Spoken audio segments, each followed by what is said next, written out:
Okay, obviously, it's an important week of practice for us this week, and we're going to get back after it again today, and we'll leave tomorrow to go to the University of Oregon.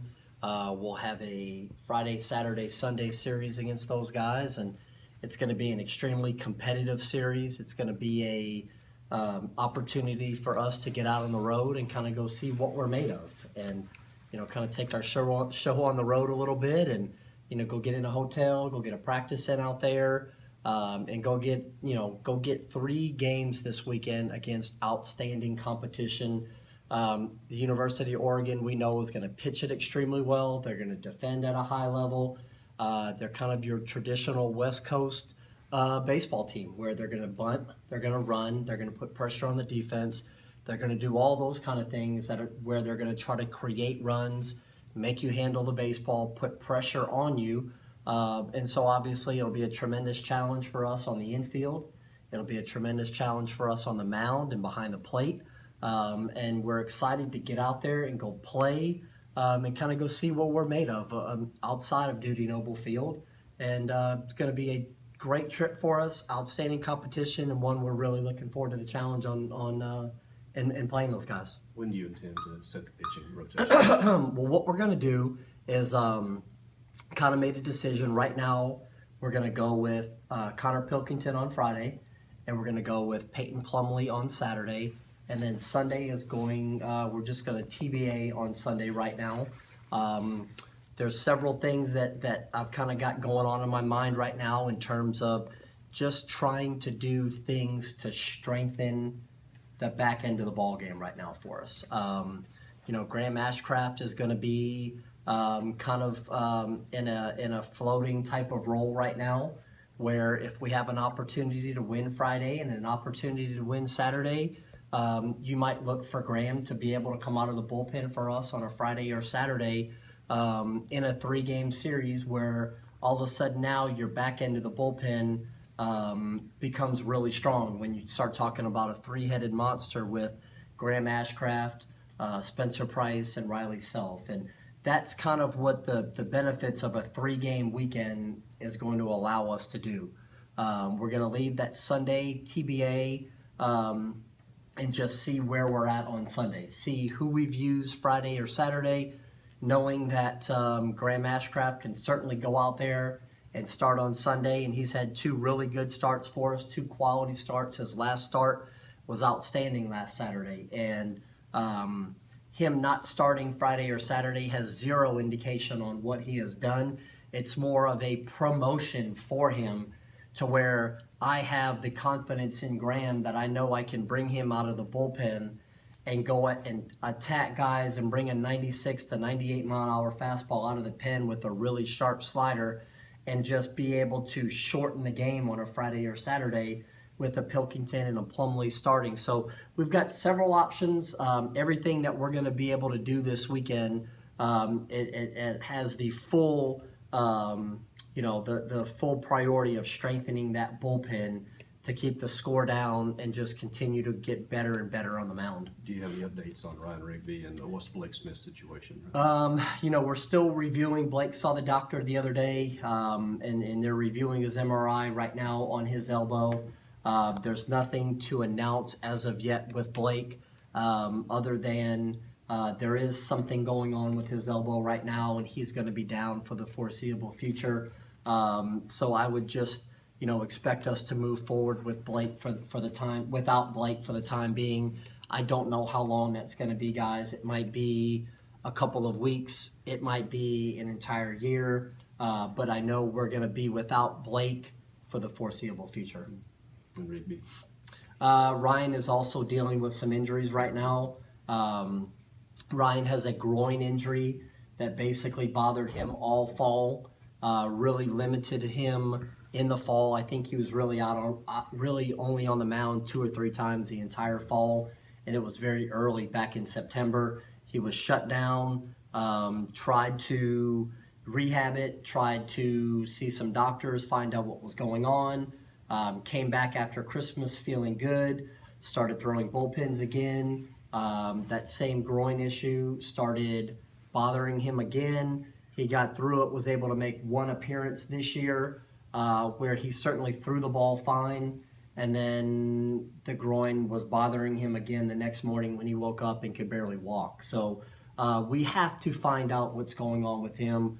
But yes, Rigby is battling some groin issues right now, has not been available for us at all here in the last couple of weeks. So anytime you start talking about being without Blake Smith, being without Ryan Rigby, those are two key pieces to your bullpen that we've been without, and that, guys, we have to find people. We have to find guys that can pitch at the end of the ball game. As of right now, I have the utmost confidence in Riley Self. I have the utmost confidence in Spencer Price. We have to find more guys than that can pitch in the back end of the ball game for us. This is a really long college baseball season.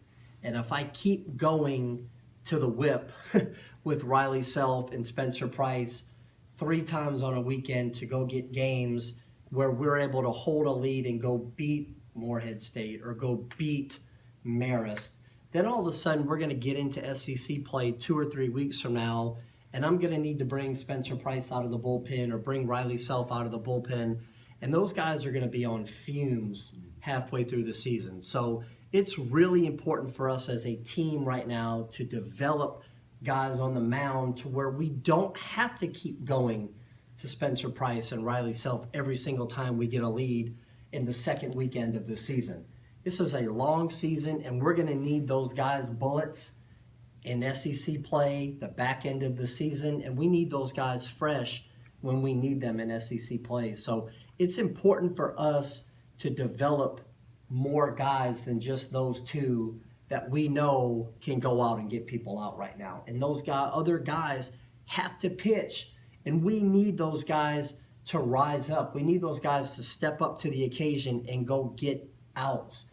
We need them over the course of a 56-game regular season and a postseason run. You can't just have 2 guys in the bullpen all year long, or those guys are going to be on fumes in the next couple of weeks. Stovall, you anticipate him being all systems go this weekend? I'm going to anticipate Stovall being full go this week. We're going to get out on the practice field today. I think he's going to push himself pretty good. He ran yesterday, felt really good, so I would anticipate him being full go at practice today and having Hunter Stovall in a full capacity Friday night at Oregon and being ready to roll this weekend. Anything change at all with Eli's status at all? Yeah, nothing. There's absolutely nothing. Nothing has changed with Eli's status.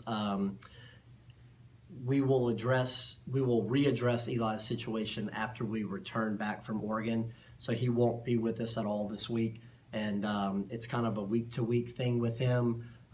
There's some things going on that just are going to keep him from being out on the field with us right now.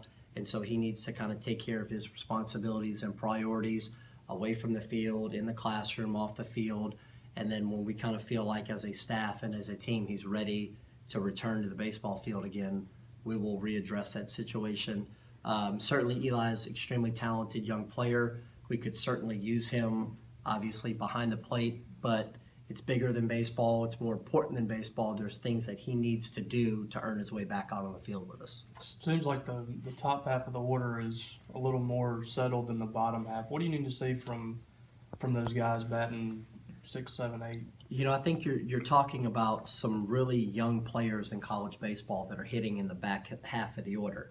I feel incredible about Jake Mangum and Luke Alexander and Ryan Gridley and Brent Rooker, hitting 1, 2, 3, and 4. Cody Brown gives us an outstanding at-bat most days, and he's a veteran that's going to bring it every single day. Then after you get past that, when you start looking at guys like Brant Blaylock and Tanner Poole, Dustin Skelton, guys that are hitting in the back end of Cole Gordon right now, these are all brand new guys to college baseball. So it's kind of a trial by fire with these guys right now, and they have to play. We have to build confidence with those guys. They have to get their at-bats.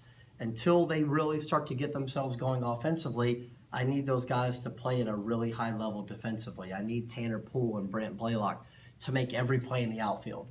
There are several plays that we didn't make this weekend in the outfield that I expect those guys to make. And we met about that yesterday where, hey guys, I'm probably going to hold you to a higher standard defensively than anybody you will ever play for. Those guys can really run. They can really defend. They can go get it in the outfield. When it hits your glove, I need you to catch the baseball. And so I expect those guys to defend at a high level. They will. They just need to know the accountability that I'm going to hold them to defend right now. Because I know offensively they'll get themselves going. Brent Blaylock's got 20 at-bats right now in college baseball. He brings some really good things to the table in terms of his tools and his athleticism and his power, his ability to run. Tanner Poole's the same way. Both of these guys didn't play an inning here at Mississippi State last year, so they are brand new to Mississippi State baseball. So those guys are going to continue to play. Those guys are going to continue to go out there. I need them to defend at a high level, and I have the utmost confidence in those guys. That's why I'm going to keep running those guys out there. I want them to put pressure on the defense, go defend at a high level, steal bases, score runs, do those kind of things. So we're going to keep getting after it offensively. The bottom half of the order is going to continue to get better the more at-bats they continue to get in college baseball. This will be the first time that you've taken the team off on your own. You got Yeah, them away sure. from campus, away from everything. Besides what they do in the field, what do you want to look for and learn about this team? I just want to see us, take this trip, be mature when we go out on the road. Understand that this isn't just a vacation trip for guys. It might be the very first time some of our guys go to the West Coast or see snow. I mean, there's those types of possibilities there. So it's a really exciting opportunity for us to get out on the road. But I want to see us get off the plane and understand that we have a good club. We are going out here to play 27 extremely competitive innings of baseball against a really good Pac-12 ball club. And I expect us to get off the plane with the expectation level that we're going to play well and the expectation level that we're going to win. And so I want to see us take the field. I don't want to see us be wide-eyed. I don't want to see us, not settle into the game until the 6th or 7th inning of the game on a Friday and lose a close ball game and then realize, gosh, we could have done more had we just been ready to play when the umpires said play ball. So I expect us to play a mature brand of baseball. I expect us to go out there with a business-like attitude where we are coming out there to play a quality Pac-12 opponent, and we're going to play our very best baseball, and we're going to expect to win when we take the field. With no midweek games this week, this is the longest break in the schedule without a game you're going to have until May. How Right. have you handled that break and I how think, the practice been? without, obviously being off yesterday and then Wednesday being a travel day for us, I think it'll give us a chance to get healthy. We've got several guys that have some nagging injuries right now. Jake Mangum took a 92-mile-an-hour fastball to the back of the hamstring on Friday night or Saturday morning. I can't remember which one, but he basically played 27 innings of baseball this weekend, really banged up, where it was just a bruised hamstring, where it was extremely tight. When he wasn't on the field, he was sitting on the bench, sitting on a heat pack for 27 innings. That's the type of mentality, that's the type of tough, hard-nosed ball player that we want here. So it's going to give him a chance to get healthy. It'll give Hunter Stovall a chance to get healthy. It'll give our arms a chance to kind of catch their breath and recuperate a little bit. And so I think this is a really good time for us to have a day or two off this week where we can get healthy, regroup, recharge ourselves, and go get ready for 27 outstanding innings of baseball against the University of Oregon. You were talking about the bullpen earlier. Is there any situation where you would actually throw Self and Price in back-to-backs, or where's the fine line that you have to walk when managing their arms, but also realizing, hey, I don't really have too many other guys I can go to here? Sure, that's a great question, and I'm kind of envisioning, like I talked about earlier, Friday and Saturday having an Ashcraft and a Price and a Self in the bullpen, and with 3 guys to be able to pitch the back end part of the game. I'm hoping not to be able to overuse those guys in one game to win the ball game. Hopefully we can chop it up to where those guys can bounce back the very next day. I wouldn't anticipate either one of those guys not being able to go on back-to-back days if they only throw 1 inning on a Friday. Each one of those guys could certainly come back in that same type of role on Saturday for us. And so those 3 guys in the back end, I have a lot of confidence in, and our team has a lot of confidence in those guys right now. So it's just going to be a matter of us getting off to a really good start offensively, continuing to defend at a high level. I know Connor Pilkington and Plumlee are going to go out there, attack the strike zone with really good stuff, pitch with confidence, let the opposing team, let the University of Oregon, understand that we're going to be strike throwers. We're going to work ahead in the count. We're going to defend at a high level, and we want to put pressure on those guys. And the University of Oregon is an outstanding program. It's an outstanding club. They have a legendary college head baseball coach who has started that program from scratch not too long ago, and they've already achieved gigantic things as a quote-unquote startup program. And they play tremendous baseball. Like I said, they're extremely well coached. I'm looking forward to getting out there and taking our young team on the road, going to get in those games for 27 innings, because these are the type of games that are really going to benefit us in the next couple of weeks once we get into SEC play. So excited to play Oregon, excited to go play against a team that's going to be as well coached as anybody in the country. Excited to go see how they do it on the West Coast. Let's go get into some great baseball games, and let's go do everything we can to go out there and win the series.